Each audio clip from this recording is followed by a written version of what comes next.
ډېر ناراسته خلک یې هغې په دې رمضان کې پښمني ته نه راپاڅېږي او وایي زه مړه په نهره به یې ونیسم. حال دا دی چې په دې پښمني سره الله پاک موږ ته 9 غټې غټې فایدې زموږ نصیب کېږي. هغه 9 فایدو نه چې موږ او تاسو خبر شو انشاءالله بیا به زموږ نه هغه پښمنۍ نه پاتې کېږي. خامخا به کوشش کوو چې راپاڅېږو.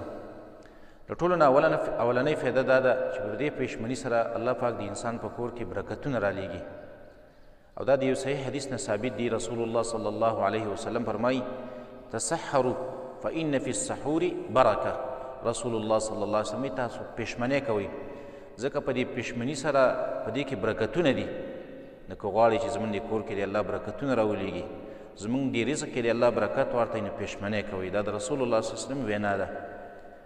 دویمه فایده په پښمني کې دا ده چې په دې پښمني سره زموږ او د اهل کتابو د روژو په منځ کې فرق راځي. زموږ او د یهودو او د نصاراو د روژو په منځ کې فرق راځي. رسول الله صلی الله علیه وسلم فرمایي فصل ما بین صیامنا و صیام اهل الکتاب اکلة السحر.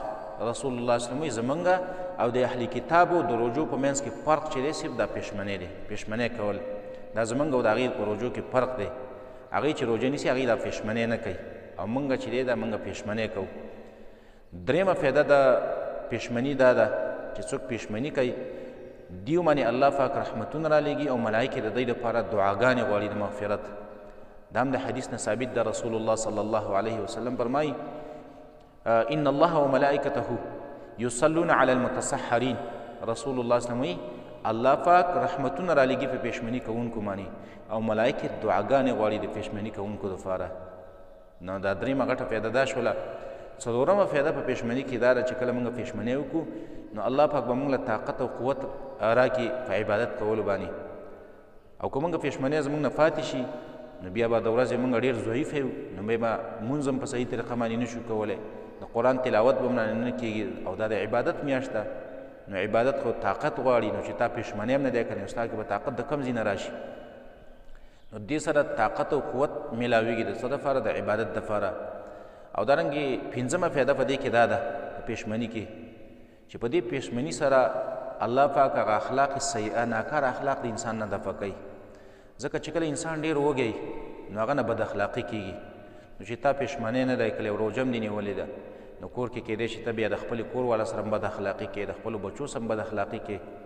ځکه لوږه یو داسې شی دی چې په انسان کې بیا ډېره لوږه چي دا په انسان کې بد اخلاقي پیدا کوي. بیا به ته په کور کې ګاډې وړې وې او چې پښمنۍ دې کړې دی نو ته به څه نه څه برابر یې هغه بد اخلاقي به په تا کې نه وي.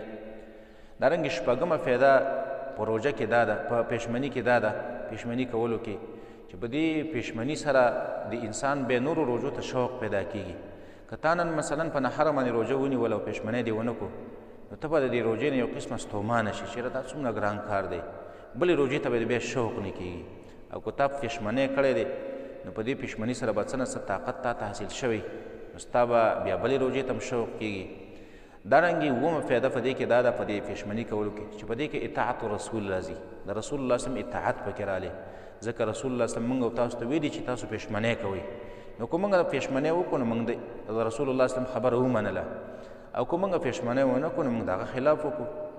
او دارنګې اتمه فایده په پښمني کې دا ده، پښمني کولو کې چې دا د پښمني ټیم چې دی دا ډېر د عبادت او دارنګې د دعاګانو د قبلېدلو ټیم دی.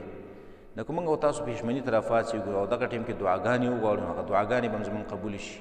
هغه عبادت چې پکې وکړو هغه عبادت اجر به ډېر سوا موږ او تاسو ته میلاو شي. او که پښمني ته راپانسېدو نو ښکاره خبره ده بیا دعا هم زموږ نه نصیب کېږي. دعا به بیا څه وغواړو چې اوده پراته یو او عبادت به څه وکړو.